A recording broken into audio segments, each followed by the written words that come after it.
Hey, and welcome back to an episode of The Outer Rim. So this is where we actually talk about shows outside the realm of Star Wars, things that we like to discuss and go sometimes, like we're going to do in this case, episode by episode. For this particular run, we're going to start doing House of the Dragon, season two. We did a wrap up of season one last year, but just a kind of a series wrap after it was over. And now that it's back after two episodes, we're going to jump in and do a reaction probably about every couple of weeks and wrap up, a couple of episodes each time we do this. So for today, it's going to be episode one and two. And I am actually going to turn it over to Professor Gundart, and she's going to lead us in our discussion today. I thought you were going Um, to say lead us in prayer or something. That too. House of the Dragon, be thou mighty and wise. Here I play. Go to the sept. Here I'll play. Reptiles are being a mighty hard pet to raise, right? Okay. Thank you, Dustin Cheeky. Whoosh, getting out the whip. Right. Okay. Settle down, class. I want to step in here because I didn't get a chance to join you guys when you did a wrap up of Hmm. first season of House of the Dragon, and I went back and watched it again before this so that I could get an idea of what your response was to the first season. And it seems like all of us are together on one point that we felt like this show is kind of reignited our interest in the Game of Thrones world, the George Hmm. R. R. Martin's universe. Agreed. Yep. The first season was so good. It was so much better than what I thought it was going to be. And there's one thing I do want to point out about it too that I don't think y'all mentioned.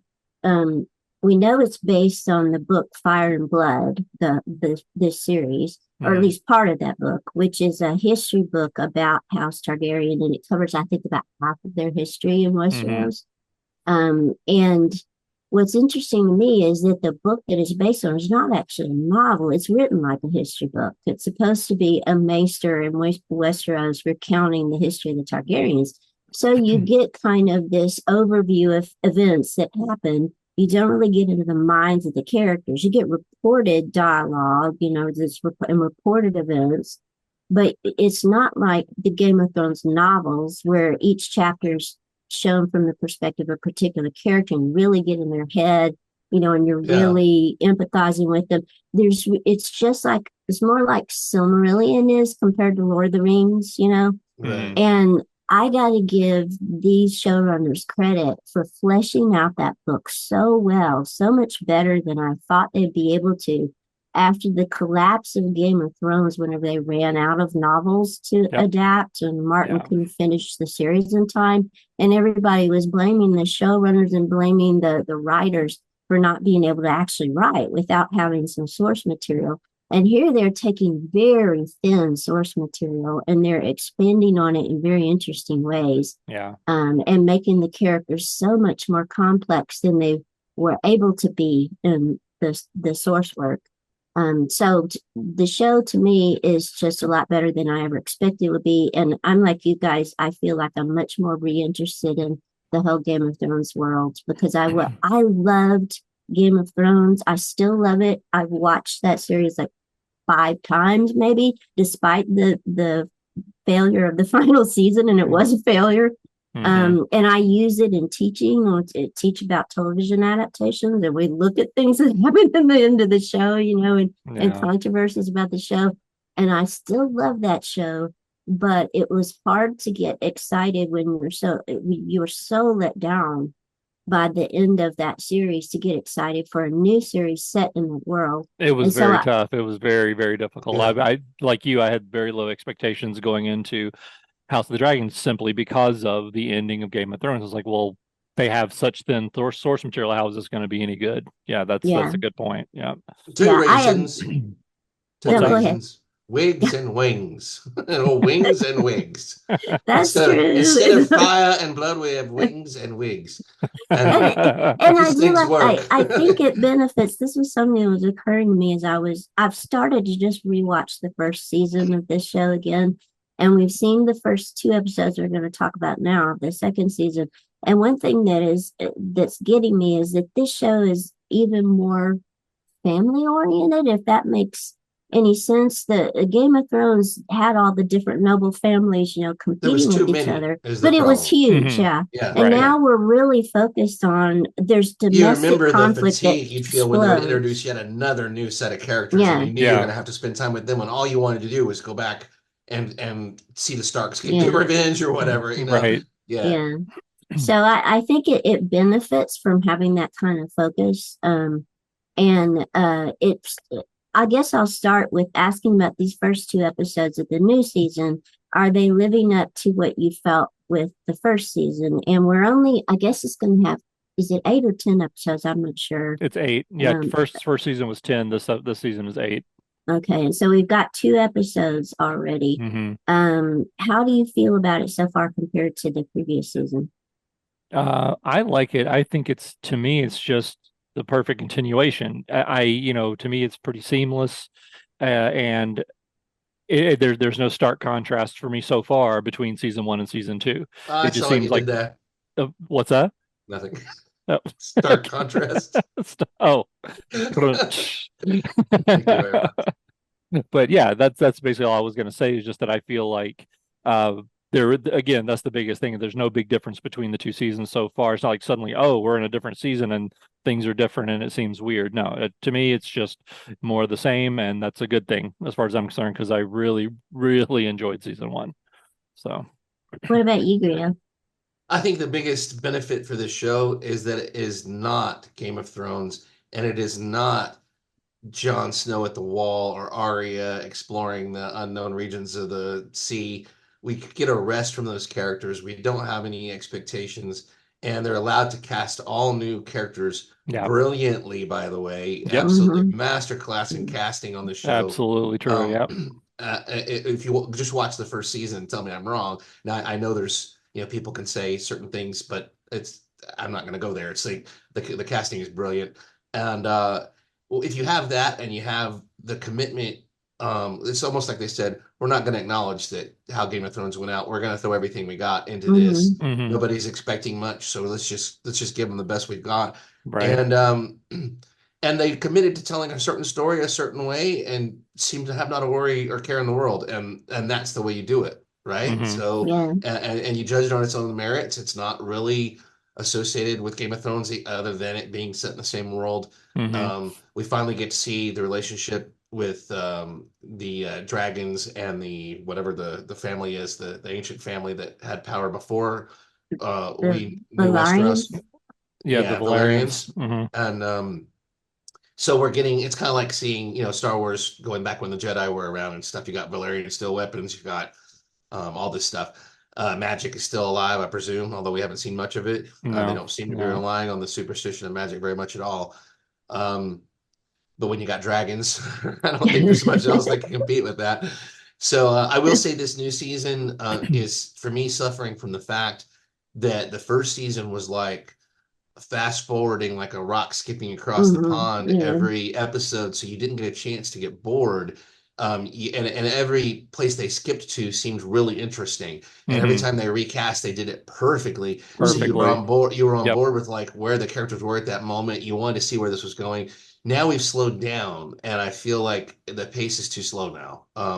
That's the only thing criticism I really have is I feel like in the second episode, especially we're having to now see specific events and spend a whole lot of time on how every single Hmm. person reacts to those Mm-hmm. events so that we can justify getting to war hopefully by the end of the season. Yeah. I feel like we should already be at war if we're going to go there, but I get it. It's all part of the characterization. These people don't, it's part of the tragedy. They don't want to rush to war, but their own silly mistakes and the dynamics of power are going to push them there regardless. So Yeah. Yeah, No. And I agree with you that the seems too slow in these first 2 episodes, especially because I went back and rewatched I guess the first three of the first season, just back to back with these. That, like you said, you were jumping forward, and there were a lot more events going on in the first season.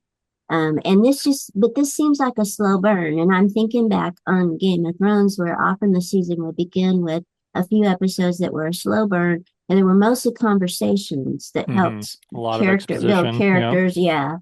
And I like how the conversations in these episodes, that's what it mostly was. The episodes of it's Sun for Sun and Rhaenyra the Cruel, Hmm. and are based around two primary events from the book. The first is the Blood and Cheese event, where the city watchman and the rat catcher went in and murdered the Hmm. heir, The Aegon's Tower son. of London. Yes, yes, it Yeah, was yeah, the exactly. The babes in Tower the of London. tower, the Right, babes in the right. tower. You know Only there that. was no mystery on this one. They caught the guy Yeah. with the head in the sack here. Lord. And so Spoilers, people. you get that one in the first episode, and then you get the tragedy of the twin brothers killing each other, in the second episode. And those were two big events from the book.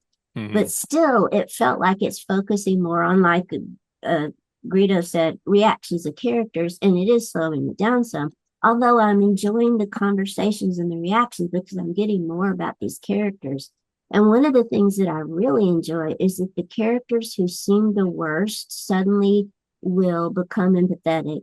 They're able, without it feeling Otto like it's too, Hightower. Yeah. yes, This that guy, the voice of reason. This guy's the amazing. voice of reason, who was one of the main conspirators for chaos in Yes. the first season. Yeah. And there's a remarkable moment in the second episode when he's confronting his grandson Aegon, who's on the throne, for having sent one of the twins to try to go kill Rhaenyra, because he knows this is just they're gonna escalate the war. It's gonna all break loose. And Hmm. he's confronting him and going off on him, and he just suddenly stops and his he says, "Remember your father, the king." And he says he was so judicious, he was so temperate, he was so had so much dignity. And it's Hmm. almost like suddenly he recognized that was a really good guy and a really good king, not just an easily manipulated pawn, which is what he treated him, kind of like, in the first Made his season. job easy. Yeah, for all those And years. Yeah. Hmm. he was a really good leader. If only we could have somebody who had integrity as well as leadership ability. And there's almost a sadness in his voice when he says that. And Aegon says, "Well, he's dead now," and he says, "Yeah, and it's our loss." It's just like we're the poorer for it. Yeah. So there are moments whenever characters who don't seem to have integrity suddenly recognize the power of integrity, or there are moments when characters who They get a don't little bit seem of to comeuppance. feel. Yeah. Yeah, like and like the moment when Aegon, when his mom just walks in on him and he's just weeping. He's Yeah. weeping and crying, and Hmm. she just backs out of the room. Or Right. the moment when I Aemon, thought that was a powerful scene. I didn't I did expect that at too. all. yeah, I it didn't either. This was. Yeah. I forgot this guy did not want to be king in the first place. Yes. Exactly. He wanted to just forget everything and get away from Hmm. everything, and now he's faced with kids that he didn't want probably, and Yeah. then dealing with the guilt of all that and being a terrible father, and then one is killed right under his face, making him look like the worst king ever, and One of fighting the his own family, sadnesses of just him too, all the stuff. I was shocked by the scene where they showed him actually ruling, where Yeah. he was doing He it was in the trying to do presence. good. Yeah. Yeah, He was he's trying trying to to do be Because good. good my until, yeah, husband his was watching grandfather. it with me, and he's like, "Oh my God, he's not another Joffrey." You would That's think that he's that's just going to exactly be what I was another about to mad bring up. Joffrey. That's Yeah, exactly what I was about to bring up. At the end of the first season, it looked like they were going to have him be another Well, every Joffrey, but time he held the sword up and the people cheered right, louder, that's he what I'm held it saying. up You further and could tell further. right then, you could Yeah, see he was feeding off of that feeling the of negative power energy. because Right. all of this cheering, and then he put the sword up, and yeah, he was like, "Oh yeah, I could do this." And I'm like, right there, I was Right. like, "Oh no, he's going This to be is a Joffrey." easy. So I was, yeah, this is easy. And then, but to see in season two how he's matured in a different way than I anticipated. By no means is he flawless. He's no Viserion, but he is of a series.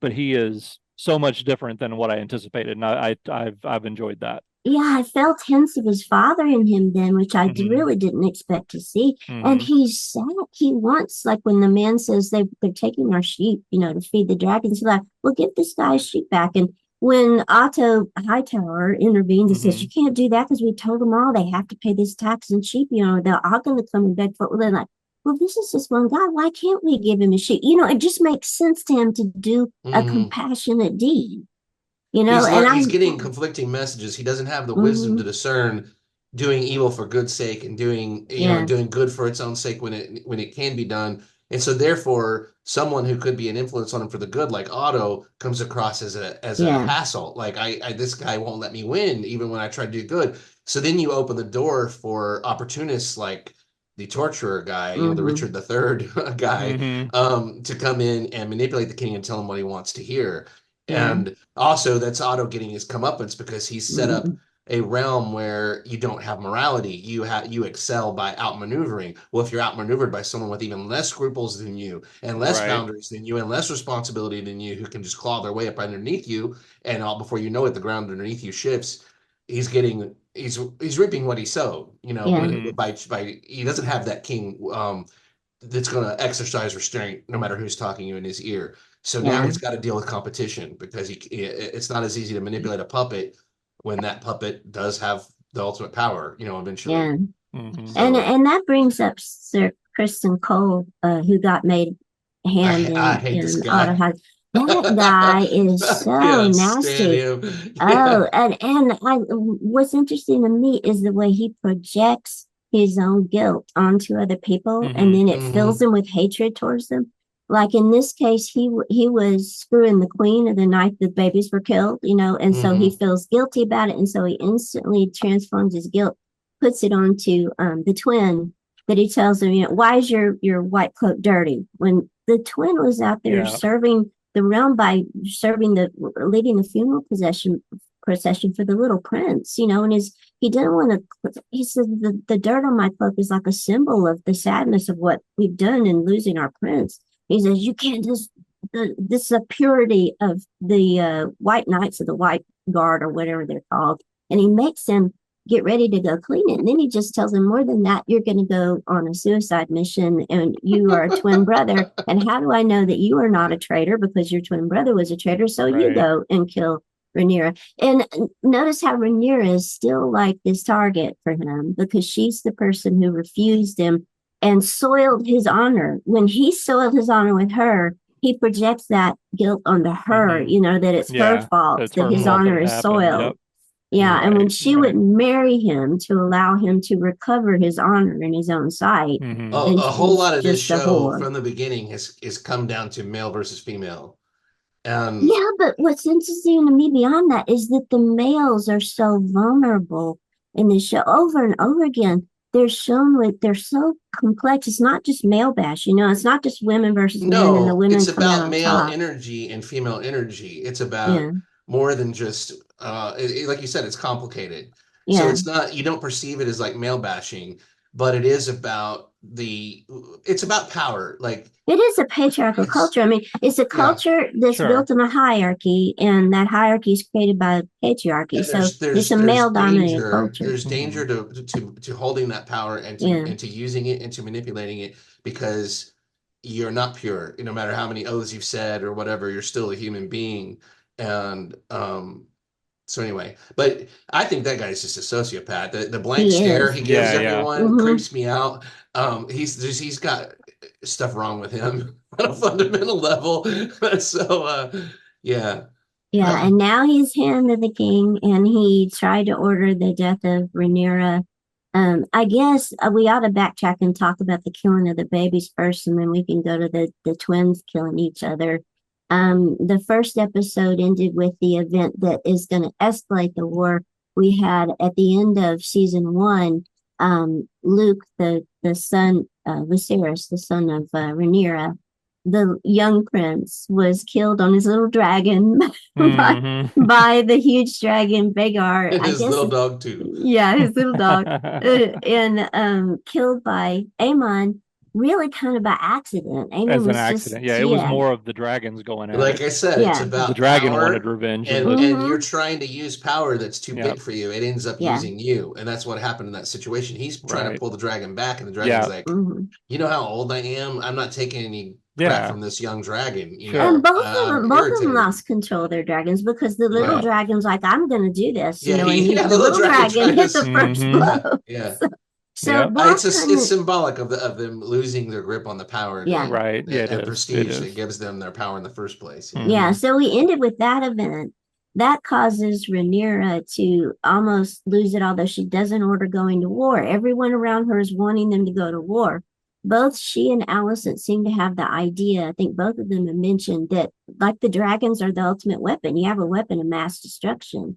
you employ those only as a last resort. You find a way to get revenge or to get your power back without having to use those, because the moment you use them, it's going to create a backlash, which is just what happened to Aemon. He goes back home and his mother doesn't want to accept him. He's blamed for having escalated this conflict.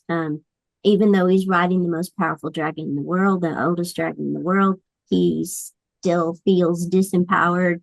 And so that event that set up this new season kind of creates the conflict where you're seeing the two mothers trying to decide, how far am I going to go in defense of my sons? How far am I going to go in trying to reclaim my power or hold the power for my son? And both of them are trying to show restraint while others are pushing them on. The problem at the end of, towards the end of this, or maybe it was the beginning of the first episode of this season, is Rhaenyra, when she finds the remains of her son, and I guess it's his cloak and the remains of his dragon, and they burn it and give him his funeral. She won't make any war council other than that she wants Aemon Targaryen. That's what she tells her counselors. I want Aemon Targaryen. That gives her husband Daemon, who's the wild card, the opportunity to step in and do what he wants, which he wants something that will escalate the war. He's all ready to get on the dragons and fly to Harrenhal and burn everything to hell, and reclaim their power. It becomes will no one rid me of this troublesome priest moment. Yes. And so that causes him to concoct the plan to go get the head of Aemon, supposedly the head of Aemon. And he brings back Mysaria, the White Worm, his former lover, into this. And she's just such an interesting character. Again, like the show, like the Acolyte could learn from this. The Acolyte gives so little time to some of the side characters, and so you don't really care that much about them. She's only been in a few scenes, had a little bit of dialogue in the show, but she's so intriguing. And she shows back up and she defends herself against this man that had used her as a tool to try to get his own power. A man that she actually had some emotional connection with. They did seem to have some type of weird love or romance together. And not much of that left now. No. And so you couldn't tell now. No, and she says it'll be transactional. I'll give you information if you let me out of here. Yep. No, you get the feeling she'd rather stay in prison than become involved with him again. Yes, yeah. She doesn't want. Absolutely. She tells him, "I'm not going to scheme with you because that's highborn games, and I'm commonborn." And she's in it for protecting herself. Yes, because in history. And one thing Martin learned from history is that when you stick your head up, it's liable to get chopped off. Yeah. And she knows that. So there are well-written side characters. She shows up and gives the information that allows Daemon to concoct a plan to send Blood and Cheese, the two murderers, into the Red Keep to try to get Aemon. And what's really, I think, caught my attention whenever he's making that plan with them is that they say, okay, you want the head of Prince Aemon. What if we can't find him?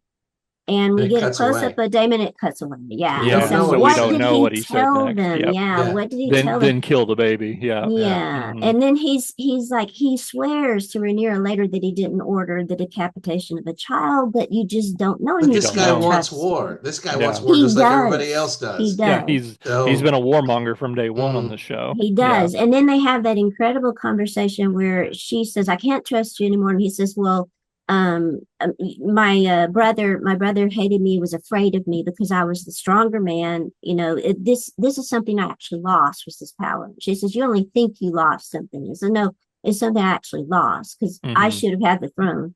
And so it all comes out that to some degree, he's been using her to get power. To some degree, he has emotional connection with her. It's like they're like spirits in some ways, that drew them together. But at the end of the day, he is so hurt by feeling secondary to his brother Viserys, whom he saw as not a strong king, as a king who needed to be willing to shed blood but wasn't willing to do it. And he should have been the one who would have been king in his place, and all this might have been avoided, And he flies off on his dragon after that conversation. And so I guess he's going to go to Harrenhal. I can't remember what happens in the book. He said he was going to go raise an army and win Harrenhal for her. Yeah. So is he going to turn on her? Is he going to declare himself? is a This guy leader. never does that, though. This He guy No, he really doesn't. That's doesn't. never Yeah. ever interesting. crossed He the line. doesn't. He Right. does everything to deserve execution for Yeah. treason But he never without crosses the line. Yeah, without Yep. yeah, committing treason. But Yep. raising armies and stuff and winning the loyalty of the men against your brother and turning the army yeah, against your brother is treason. Make no Yeah. mistake. That is yeah, Absolutely. treason. Absolutely it yeah, So is. you can't march that army back to the capital and expect them to welcome you with open arms. They're going to start figuring out how to take you down because you're too Hmm. powerful. He knows that. He's trying to yeah. provoke the worst in people at Yeah, all yeah. times And so that that way he he can doesn't have to, respond with his he, worst. yes, he Right. said, I am not responsible for the Hmm. decapitation of baby. So he set it in motion, but he did it in such a way where I am not responsible so that it works out to my advantage, that I get what I wanted. I get the feeling that He's he such a is cool character. it's like if Macbeth had been content to just sit on the throne and then when they came for him, they said, you know what, I got here, F you guys. Hmm. I feel like if he won the throne for a day, he'd sit there and then he'd be like, "Come, take me out," and he'd fight to the finish, and he'd laugh as they tore him down. He doesn't care Yeah, as long as he gets to flex that muscle. yeah, Hmm. Also, he's a tragic character because we saw that he's not perfectly capable, but he is capable of giving up the ambition when it's taken away from him. yeah, As long as they continue to give him the device to achieve his ambition, he's going to overreach.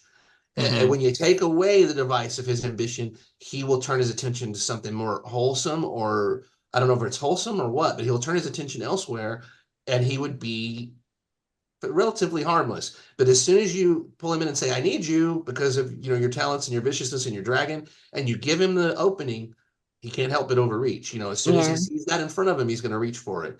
And yeah. I don't think that's what a lot of people, a lot of his surrounding family members and stuff don't get about him Hmm. is they weren't there like we were as the audience to see him defanged when he was domesticated, Hmm. Right. and he was content to study things and to be a different person because he Hmm. was defanged, he was devenomed or whatever, and so he didn't have to think about what if I use this power I have. Now they just keep giving him the power and they're playing with fire. I mean, Yeah. Yeah. but everyone is. I mean, is there anybody Sure. really fit to rule in the whole show? I really don't think But there is. what a Yeah. compelling character and what a wonderful performance by Matt Smith. It Oh, continues to Oh, be amazing. revelatory for me. I oh never would have he's thought that would be him, and yeah, it's Yeah. amazing. he's so He's good. magnetic. He's magnetic in that role. He really Absolutely is. is. Yep. Yeah. So why don't we wrap up by talking about the two big incidents, the killing of the babies, then Hmm. the twins murdering each other. Yeah. What about the babies? I mean, do you think this is kind of like red wedding type stuff? Is it over the top where it's just an attempt to shock the audience? Is it? No, I think I it don't know. happened every day. I think it happened every day in the history they're basing it on, In and that worse. world, It's the yeah. babies in Yes. the tower. It's the No. two brothers in the It's the tower. brothers in the The Tower of Yeah. London, Richard and yeah. the third. Yeah, Yeah, and Right. you employ these guys for dirty business. They're gonna go do dirty business because Right. they get there and they're like, "This is going way better than we ever thought. There's no one around. We can do whatever we want. We're grabbing extra stuff." And now they get greedy and they're like, "I don't want just half the money. I want all the money, but I Hmm. can't figure out how to get it." But look, this has been delivered into our hands, and Yeah. then they just ignore the lady and ignore the woman. She could go get the guards and have them Yeah. killed and everything, and then they go about their business. They're just so short-sighted and greedy and grubbing. I love it. It's I no love how that they made her that is choose. those crimes And happen right now today. Yeah. Those yeah, kind of crimes happen right now today where people escalate things out of sheer stupidity and somehow think they're going to get away with it when yeah. they're doing the most atrocious things and they're never ever going to get away with it. Yeah. Uh, Yeah. I so yeah. mean, who else is just blown away by the sister wife here? That she is, that she just willingly said, kill that baby, kill that kid. I mean, I know it was one or the other, but she was just seemed like You she know was. what I thought was happening there? It Hmm. seemed like they very carefully were doing like a callback to the beginning of that episode where her husband, brother, or whatever Hmm. came in and said, I want Jaharis, where is he? And she said, oh, he's away in the library. And he's like, he has to come with me to the council. He has to learn to rule. And she's like, what if he doesn't want to be king? Yeah. And then she says she's afraid of the rats, not the dragons coming for us, but the rats. Is almost like it was a mercy killing. Hmm. She's Like got she's, she's got the vision or something. She She's does got the because yeah, she was she's the giving call Cassandra. forwards to things. She's the mhm, Cassandra. Like she's got yeah, enough Right. vision to drive her crazy, and Hmm. she's powerless. She's powerless as a woman, and as she's unseen completely. She's just Yeah. expected to take care of those kids, and that's it, and produce yeah. more upon demand. What Again, she it's the saw for female that male power son was dynamic. worse than having his head sawn off by, so it must I have thought it been was the only horrible. choice she was given. I thought she in that moment was traumatized. They gave her a choice, and she's like, no one ever sticks up for the females, so I'm Yeah, going to save my daughter because I get to spend all my time with her. Nobody pays attention to her. yeah, Nobody ever sticks up for her. It's the son that's important, and maybe also it's a little bit of rebellion of like the son is the symbol of power. It's the heir. yeah, It's her whole responsibility, and maybe she's like, I want out of all this. And if you're Yeah. going yeah. to take my heart, you're going to kill me, go ahead and kill the heir and take all this responsibility away and let me just be in a world of madness or whatever, Yeah. And then or they death. forced her to be a spectacle in the funeral procession of Uh-huh. her own son. That was horrible too. But So also she's been raised as a noble lady. There's no way she could have been prepared for that. yeah, That Yeah. was yeah, that was like instantly she was disjointed from reality when she took the kid and went into their room and didn't even pay attention that Hmm. the queen and the bodyguard were doing stuff that wasn't even invented in medieval times yet. Um, but uh, but yeah, and the way she just kind of sat there traumatized, and she said they killed the child or whatever. Hmm. I think she was just dealing with that to the best of her capabilities, and she was forced with a choice, and she protected one child and removed that child. Couldn't believe every step she was taking. She's like, they're going to stab me in the back. I'm yeah, going Yeah. to die, Yeah. and she couldn't believe she got away. So that was Hmm. the yeah, first chance she got to take a breath. She thought if she raised the alarm, she'd die. yeah. Yeah. So yeah, I wasn't really. I thought that was a very interesting, well thought out way to go It about was, it. and I have to Hmm. give them credit if people are complaining all about it being too graphic or too violent or whatever. In the They book, it didn't was show much anything. They didn't worse. show it. Oh no, Yeah. yeah, Yeah. in the book, it was much, much worse than that. Mm. In fact, I think they had Queen Alicent tied up, and she was forced to watch the beheading of the child, and they threatened to Wow. rape the little girl. And yeah, it was some of the worst of George R. R. Martin's Yeesh. violence in the book. Wow. It's like But Troilus and Cressida or whatever. That's like, well, she might talk. Well, let's cut off her hand so she can't write. Let's take her tongue so she can't speak. It's like, well, that doesn't make any no, sense, but yeah, that's the way we do things. yeah. So I think that part was well done. The death of the brothers I Hmm. liked. I thought it was brutal, more brutal than I thought it was going to be, Hmm. especially when the brothers came down to it and they were hand to hand at the Yeah. end. That got And really intense. oh, that was ooh. And the one brother grabbing the other's wound, and after he said Hmm. that I love you, or why did you Yeah. separate Grabbed us? him right in the leg. Yeah. That was Yeah. bad. And also, this was one of the first times in a long time I've seen them effectively use the twin trope where we didn't know who was who. Hmm. Yes. And he's Yeah. Yeah. standing there with a sword, and you're like, dude, don't walk towards her. Yeah. If you're the Hmm. right guy, if you're her bodyguard, do not walk towards her Right. because they're If gonna you're the take right you down. one, throw down the Yeah, sword. yeah, Yeah. yeah. Come to your senses, dude. But Right. I hated that. This is my one of my least favorite moments in all of Game of Thrones because as big as this cast is, there's few characters that I like, and I liked both of these characters a lot. Mm. I Hmm. liked the actor playing him. I know it may seem expendable or pointless to have characters that actually behave with honor and believe in their oaths in a world like Game of Thrones, but I Yeah. wanted to see that as a counterpoint, Yeah. but Absolutely. it just showed you that if you are going to be honorable, you're going to die. It's the Yeah. same as being innocent. You have no defense. If you're honorable, you have no defense against the dishonorable. They'll use your honor against you. Yep. And they use these brothers way more worthy than the people they're Mm. serving. Hmm. It's like the Secret Service and how they must feel about half the Yeah. politicians Yeah. they Yeah. have to, They're the defend. ones And putting their lives down for they're these slime both balls. dedicated to honor, and yet they're on opposite sides of the conflict. And I think that says Right. everything about the conflict, And I just hate that guy, the commander, that he sent an honorable man to do a dishonorable deed, and that's how he'll be Yes. remembered. Yeah. Yeah. Is dying as an assassin with no honor, Yeah. Yep. and his brother had to kill him. That's That's a good point. disgusting Yep. legacy. It's like no one's safe. They'll use anyone and tear them down and despoil them.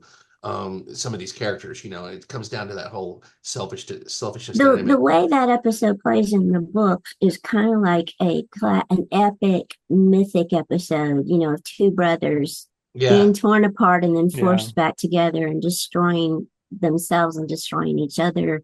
And I think it was, I agree that I'm sad to see them go, even though I Yeah. had trouble telling them apart. I have to have the subtitles on to see that one name is spelled with an A and one name is spelled with an One's with an E. A, one's You with know, an it's like, E. Yeah. who's going to name their To twins me, they A, were the Rick, and same. Eric? A, Rick, and To me, Eric. they were the same. It was fitting. I couldn't tell them apart. The only Yeah, difference was one was in that moment in the wrong because he was forced to do wrong, but they Hmm. both were honorable characters. They just yeah, happened to be serving Yeah. oaths that yeah, they, that they took very seriously, even above the Hmm. love for their own brother. So I saw no difference between them, yeah. And literally. and really, there's Hmm. kind of it's the same way with the queens. You know, they have so many similarities, so many things in common. They were best friends, sisters. You know, at the beginning of this, Hmm. and so it's really getting at the heart of the conflict as to how the scrabble after power in this hierarchical culture drives wedges between people who should love each other most and be Hmm. most loyal and most devoted to each other. It does that Right. again and again and again. Yeah. And they have Um, people right next to them that are their most trusted people that are steering them yeah, for different reasons than what they want to be doing. So it's like they have to overcome not just the outer power struggle, but the inner power struggle of yeah, everyone around them as well. Um, but I wanted to say that both of those incidents showed me I was very struck by the fact that the rat catcher and this thug, who's obviously a big old thug, Yeah. just walked into the castle, walked around, went to the second level through a secret passage, walked around, and nothing happened. Mm-mm. It showed me what they're trying to say is no one really believes in this war yet. Yeah. Even though a prince has died, open hostility hasn't happened. There's been no blood on the ground. It's just so far been economic, like Hmm. posturing, and they don't really care all that much about the suffering of the little people. So in the royal halls, everything's pretty much the same. Nobody understands the stakes until they come in and cut a kid's head off in the middle of the night, and you go, Hmm. "How did they get in here?" And then the yeah, twin comes in a very obvious ploy, and walks right in and gets right into mm-hmm, his target. It's like both times they're like, "Those are outrageous plans. There's no way they could see."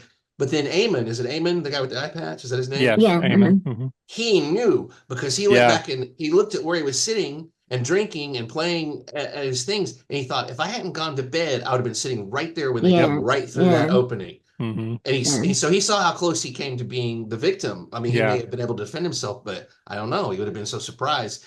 So no one understood the stakes until just now, I think. Yeah. And so yeah, you're going to see something completely different going forward. It's almost like they're expecting, as bad as it is, they're all going to come to their senses and make peace because they're family. Family squabbles, but we don't, one person died. Shouldn't we come to our senses?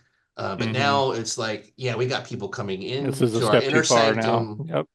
to cause us horrendous pain and to Right. undermine us. And it's despicable because it's not even done with a gauntlet and thrown on the ground and a duel or armies fighting. It's they've Yeah. shot for the low blow first, like exchanging low blows first. And you got to wonder how history would remember either one of those Yeah. Yeah. Exactly. powers that are willing to do that. So Exactly. All right. Do we want Okay, to do let's our wrap it ratings? up. Yeah, with the Yeah. rating. Okay. Who wants to go first?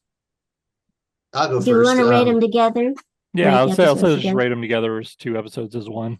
Oh, if we're gonna do that, then I'm gonna give it uh 7. Okay. 7 for me too. Yeah. Well, it's across the board because I was giving it a 7 as well. Yeah. Yeah. It's strong episodes, strong beginning to a new season. Yeah. Yeah. Giving us Agreed. more of some of the best stuff from the first season, but a little slow. A little But slower because we're not doing the big time jumps yet. Yeah. yeah, Which I don't yeah, think we'll have moving forward, honestly.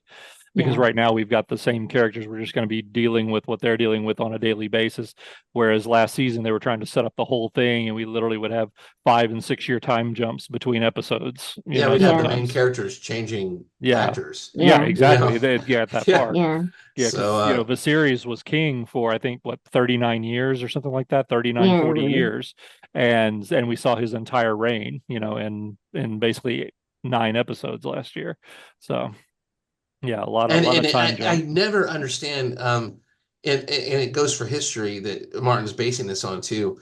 No one pays attention to the immense suffering of the person on the throne. Yeah. If anybody Yeah. should have ever been a symbol in this land of the immense toll that it takes to be king, and Is Viserys. he Yeah. wasn't even a strong king. They Okay. considered him a weak king, even though he kept the peace, which should be the ultimate showing that he was strong. They actually judged him for not winning wars and stuff. But look at the toll of just being, I gotta say something in response a to that because pure blood or whatever, and that's such all a the great horrible point. shit that happened to him. Who That would want seems that? You that know? seems to me like that's the whole point of all of the Game of Thrones works, is that power power and a system that makes people scramble for power just isn't worth it. And if you think about the way the Game of Thrones novels are structured, each chapter is from the perspective of someone who is disempowered in some way because of this power struggle. It's almost always second sons like Bran or Ned Stark, or women like Daenerys, Kate, Catelyn. You get their perspectives, or Tyrion, who's a second son and is also a dwarf. Even when you get to the more privileged people like Jaime, you get perspectives, chapters written from their perspective. Jaime Lannister, who's a first son, he gave it up because that's not what he wanted. Well, He he also started writing from his perspective when he lost his power.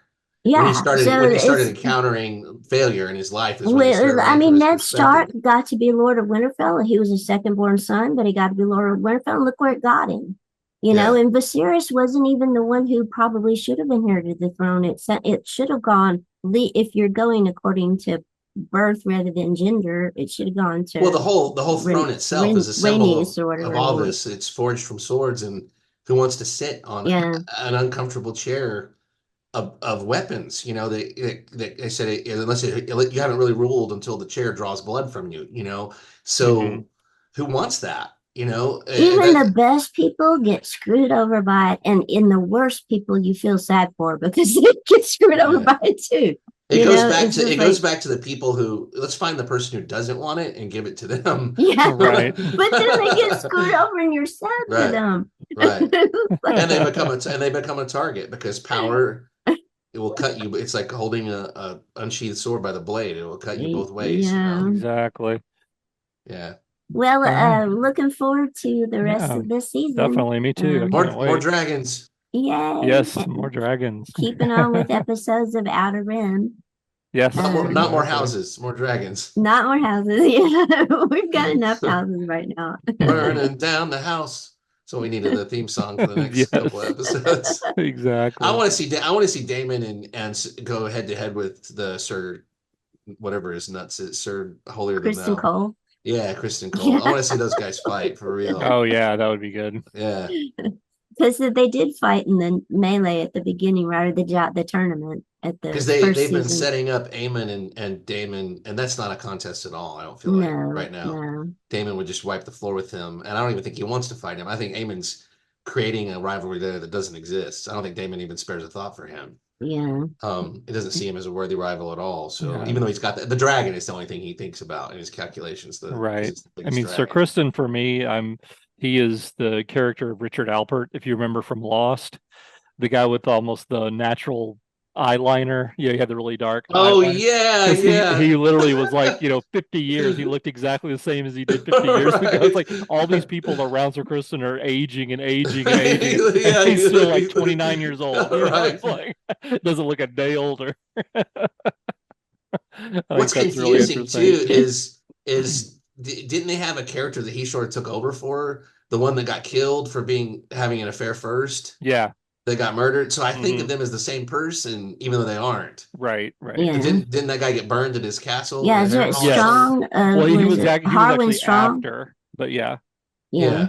Yeah. Yeah, Harwin Strong. And he was actually a nice guy and a good Hmm. Oh father yeah. Yeah. to the Exactly. bastards that he bore. It was Rhaenyra that he was in love with, right? Or was Rhaenyra's. it the Yeah. other? Rhaenyra, Okay, yeah. because Yeah. The young they both have casting of had their Rhaenyra's. lovers. Yeah. Yeah. Yeah, Yeah. yeah. So. Okay. And All he was right. killed by his own brother, Larys Hmm. Strong or whatever, the spy master Right. Hmm. had him burned. Him and his Hmm. dad burned when they caused him trouble. Yeah. Exactly. More of the same. Yeah. That's right. All right. Okay, Well, we wrap it up. well, that's it. So thanks for joining us. Let us know what you think down in the comments, and we'll be back next week, either next week or in 2 weeks. We haven't really decided if we're going to do episode by episode or every 2 episodes, but either way, look for it. We'll be out there, and we will see you then. Thanks. Take her easy. Lord, I'm affected by a bald patch. That's one of the greatest lines Lord, I'm ever. affected by a I'm bold patch. affected by a bold patch. That is priceless.